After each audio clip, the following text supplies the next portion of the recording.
আসসালামু আলাইকুম সুপ্রিয় দর্শক, আজ আমি রান্না করব মিষ্টি কুমড়া দিয়ে ইলিশ মাছ। আপনার ঘরে থাকা খুবই সাধারণ কয়েকটা মশলা দিয়ে আজকে আমি রান্নাটা করব। এখানে আমি নিয়েছি 5 টুকরা ইলিশ মাছ। মাছটা ধুয়ে পরিষ্কার করে পানি ঝরিয়ে নিয়েছি। তারপরে মাছে দিয়ে দিলাম স্বাদ মতো লবণ, আর দিয়ে দেব পরিমাণ মতো অর্থাৎ 1/4 চামচ হলুদ আর লবণ দিয়ে আমি মাছটা খুব সুন্দরভাবে মেখে নেব। আমরা নর্মালি যে মাছটা ভাজি করি, যে কোনো মাছ ভাজি করার আগে হলুদ আর লবণ মাখিয়ে নেই, আমি এখানেও সেই একইভাবে হলুদ আর লবণ মাখিয়ে নেব। যেহেতু ইলিশ মাছটা খুব নরম, তাই হাত দিয়ে একটু সুন্দরভাবে দুই পিঠেই সুন্দরভাবে হলুদ আর লবণটা মাখিয়ে নেব। একইভাবে মিষ্টি কুমড়াতেও কিন্তু হলুদ আর লবণ মাখিয়ে নেব। এখানে আমি হলুদটা একটু পরিমাণে বেশি দিয়েছি, কারণ হলুদটা যদি একটু বেশি দিয়ে ভাজা যায় তখন কিন্তু কালারটা খুব সুন্দর আসে। হলুদ আর লবণ দিয়ে দুটোই আমি সুন্দরভাবে মেখে তারপরে রেখে দেব। আজকে রান্নাটা আমি একটা সিক্রেট মশলা ব্যবহার করব, যেটা সব ঘরেই থাকে নর্মালি। আমি শুধু একটু আলাদা প্রসেসে রান্না করব। এখানে আমি 5টা শুকনা মরিচ দিয়ে দিলাম একটা শুকনা প্যানে। তো এটা হালকা আঁচে বেশ কিছুক্ষণ ধরে ভেজে নিতে হবে। এটা তেল ছাড়াই ভেজে নিতে হবে, অর্থাৎ শুকনা খোলায় যেটা বলি আমরা, সেভাবে ভেজে নিব। এটা এপিট ওপিট করে খুব সুন্দরভাবে ভেজে নিয়েছি। তারপরে যখন এটা ভাজা হয়ে যাবে, একটা সুন্দর স্মোকি ফ্লেভার আসবে, তখন চুলাটা বন্ধ করে দিয়েছি। তারপরে দিয়ে দিলাম এখানে 1 চামচ জিরাটা দেওয়ার পরে কিন্তু চুলা জেলে রাখা যাবে না, অর্থাৎ প্যানটা যতটুকু গরম থাকে সেই গরমেই জিরাটা ভেজে নিতে হবে। যদি এখানে চুলার আঁচ দেয়া থাকে তখন জিরাটা বেশি ভাজা হয়ে যাবে আর এর গন্ধটা নষ্ট হয়ে যাবে, কালারটাও চেঞ্জ হয়ে যাবে।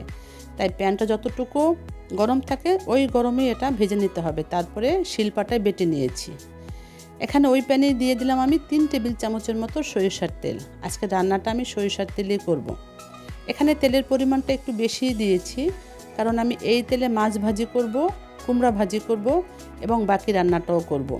যাতে পরবর্তীতে কোনো তেল অ্যাড করতে না হয়, সেই জন্য আমি প্রথমেই একটু বেশি পরিমাণে তেল দিয়েছি। ইলিশ মাছগুলো তেল গরম হওয়ার পরে মাছগুলো সব দিয়ে দেব এবং মাছটা আমি খুব সুন্দরভাবে ভেজে নেব। অনেক সময় দেখা যায় যে হালকা একটু ভেজে নিলেই হয়, কিন্তু এখানে আমি আজকে মাছটা একটু ভালোভাবে ভেজে নেব। একটু গোল্ডেন স্পট হওয়ার পর্যন্ত আমি ভেজে নেব।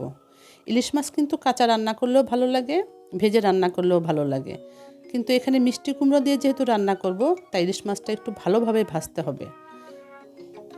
আমি এপিট করে খুব সুন্দরভাবে মাছটা ভেজে নিয়েছি। আর ইলিশ মাছের তেলে যদি আমি রান্না করি তখন কিন্তু মাছটা আরও বেশি, তরকারিটা অলমোস্ট খুব বেশি টেস্ট হবে।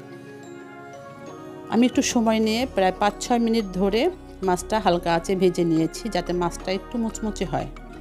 মাছটা বেশ সময় নিয়ে ভাজার পরে মাছটা তুলে নেব এবং একই তেলে কিন্তু আমি মিষ্টি কুমড়াও ভেজে নেব।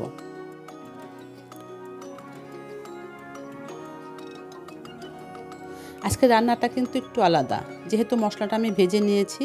চাইলে আপনারাও কিন্তু বাসায় ট্রাই করতে পারেন। এভাবে যদি ইলিশ মাছ আর মিষ্টি কুমড়া রান্না করা যায়, এর খুব সুন্দর একটা ফ্লেভার আসে, আর টেস্টটাও কিন্তু দারুণ আসে। একটু নতুন, একটু আলাদা একটা রেসিপি।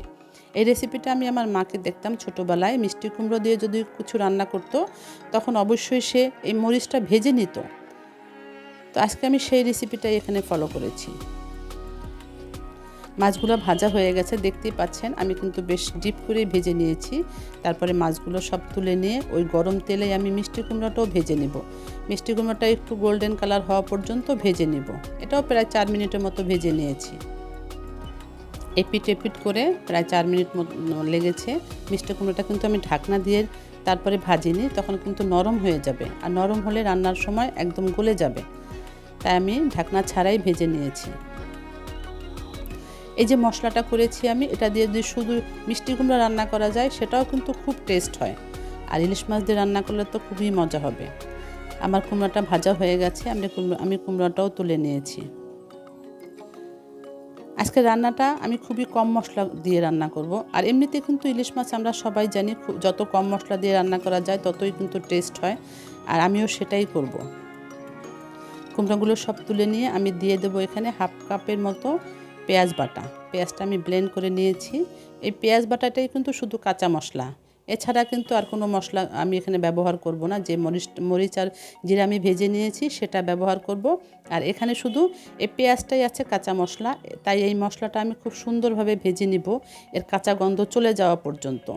অর্থাৎ পেঁয়াজের যে রস বেরিয়েছে ওই রসটা যতক্ষণ পর্যন্ত শুকিয়ে না যায় ততক্ষণ পর্যন্ত আমি এটা ভেজে নিয়েছি।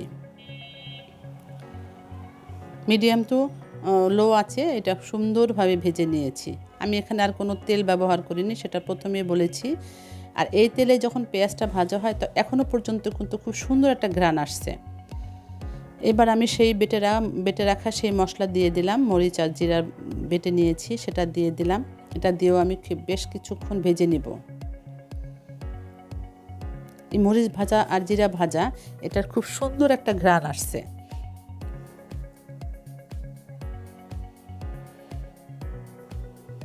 আমি সময় নিয়ে খুব সুন্দরভাবে মশলাটা কষিয়ে নেব। আমি অফ ক্যামেরায় এখানে প্রায় 2 চামচের মতো পানি দিয়েছি, পানি দিয়ে তারপরে এটা ভেজে নিয়েছি। যখন তেল ছেড়ে দিয়েছে সেই পর্যায়ে আমি দিয়ে দিলাম 1/4 চামচ হলুদের গুঁড়া আর দিয়ে দিলাম স্বাদমতো লবণ। এখানে তো হলুদের গুঁড়া খুব একটা বেশি দেওয়ার প্রয়োজন নেই, শুধু ঝোলে যতটুকু প্রয়োজন ততটুকুই, তার চাইতে একটু কম দিয়েছি। যেহেতু আমি হলুদটা একটু বেশি দিয়ে কুমড়াটা ভেজে নিয়েছি সেহেতু কিন্তু ওইখানে হলুদ পর্যাপ্ত পরিমাণে আছে। আর লবণটাও একটু হিসাব করে দিতে হবে, যেহেতু মাছ আর মিষ্টি কুমড়া খুব সুন্দরভাবে লবণ দেয়া আছে, তাই এখানে শুধু লবণটা দিয়েছি ঝোলের জন্য। ঝোলে যতটুকু লবণ প্রয়োজন ঠিক ততটুকুই আমি দিয়েছি। সব মশলাগুলো ভেজে যতক্ষণ পর্যন্ত তেল ছেড়ে দিয়েছে ততক্ষণ পর্যন্ত আমি এটাকে ভেজে নিয়েছি।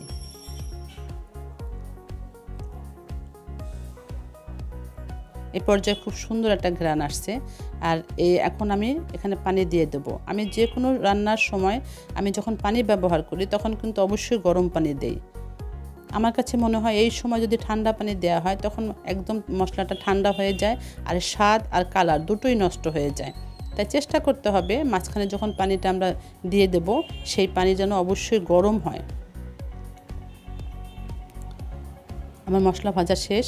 আমি যে ব্লেন্ডারের জারে মশলাটা করেছিলাম অর্থাৎ পেঁয়াজটা বেটে নিয়েছিলাম সেটাতে আমি পানি দিয়ে দিলাম এখানে 2.5 কাপের মতো।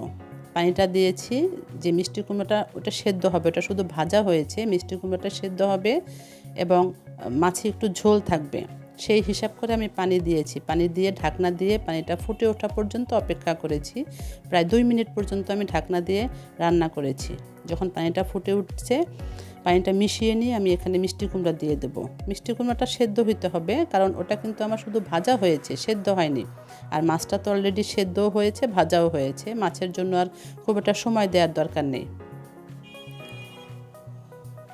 মিষ্টি কুমড়া দিয়ে আমি ঢাকনা দিয়ে রান্না করব, কারণ মিষ্টি কুমড়া কিন্তু খুব সহজে পানি শুকিয়ে নিয়ে যায়। আর যদি আমি ঢাকনা দিয়ে রান্না না করি তখন পানিগুলো শুকিয়ে যাবে আর ঝোলটা একদম মাখা মাখা গায়ে গায়ে লেগে যাবে, তখন খেতে ভালো লাগবে না। আর ইলিশ মাছের একটু ঝোল খেতে ভালোই লাগবে। আমি প্রায় 4 মিনিট পর্যন্ত রান্না করেছি। কুমড়াটা খুব সুন্দরভাবে সফট হয়ে গেছে আর কালারটা কিন্তু খুব সুন্দর আসছে। আমি মাঝখানে একটু লবণ টেস্ট করে দেখেছি, লবণটা একদম ঠিক আছে, এখানে আর লবণ দিতে হবে না। এই পর্যায়ে আমি এখানে দিয়ে দেব মাছগুলো।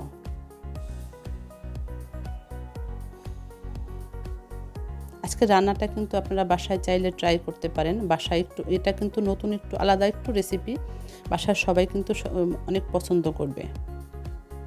আমি মাছগুলো সব একে একে দিয়ে দেব। মাছগুলো আমি চেষ্টা করেছি মিষ্টি কুমড়ার ফাঁকে ফাঁকে দিয়ে দিতে, তা না হলে মাছের নিচের অংশটা সফট হয়ে যাবে আর উপরের অংশটা ড্রাই হয়ে থাকবে, তখন খেতে ভালো লাগবে না। তাই সবগুলো মাছ দিয়ে আমি মিষ্টি কুমড়াগুলো একটু ফাঁকা করে দিয়ে তার মাঝখানে মাছগুলো দিয়ে দিয়েছি। আমার রান্না যদি আপনাদের ভালো লেগে থাকে তাহলে আমার ভিডিওতে একটি লাইক দিবেন। আর যারা আমার চ্যানেলটি এখনও পর্যন্ত সাবস্ক্রাইব করেনি তারা প্লিজ আমার চ্যানেলটি সাবস্ক্রাইব করে দিয়ে নিত্য নতুন রেসিপি পেতে নিয়মিত আমার সাথেই থাকবেন। আমি মাছগুলো ভিতরে দিয়ে দিলাম, তাতে মাছটা খুব সুন্দর সফট হয়ে যাবে। আর মাছ দেওয়ার পরেও কিন্তু আমি ঢাকনা দিয়ে প্রায় 2 মিনিট রান্না করেছি। এই পর্যায়ে কিন্তু মাছটা খুব সুন্দর কালার আসছে আর সফট হয়ে গেছে। আর এর যে ফ্লেভার, একটা স্মোকি ফ্লেভার আর ইলিশ মাছের একটা ফ্লেভার দারুণ আসছে, সব মিলে খুবই সুন্দর হয়েছে। আমি এখন 4টা কাঁচামরিচ দিয়ে দিলাম শুধু ফ্লেভারের জন্য। কাঁচামরিচটা কিন্তু আমি চিড়ে দেইনি, কারণ ঝালের খুব একটা প্রয়োজন নেই। মিষ্টি কুমড়া এমনিতেই মিষ্টি, একটু ঝাল মিষ্টি মিষ্টি হলে ভালোই লাগবে। তার জন্য আমি এখানে দিয়েছি 1 চিমটি, কোয়ার্টার চামচেরও কম চিনি। চিনিটা আপনারা না চাইলে এটা দেওয়ার দরকার নেই, এটা স্কিপ করতে পারেন। তবে আমার কাছে মনে হয় মিষ্টি কুমড়া একটু মিষ্টি মিষ্টি হলে ভালোই লাগবে, আর এক্ষেত্রে টেস্ট ব্যালেন্স হয়ে যাবে। রান্না একদম শেষ। আশা করছি আপনাদের ভালো লাগবে এবং বাসায় অবশ্যই ট্রাই করবেন।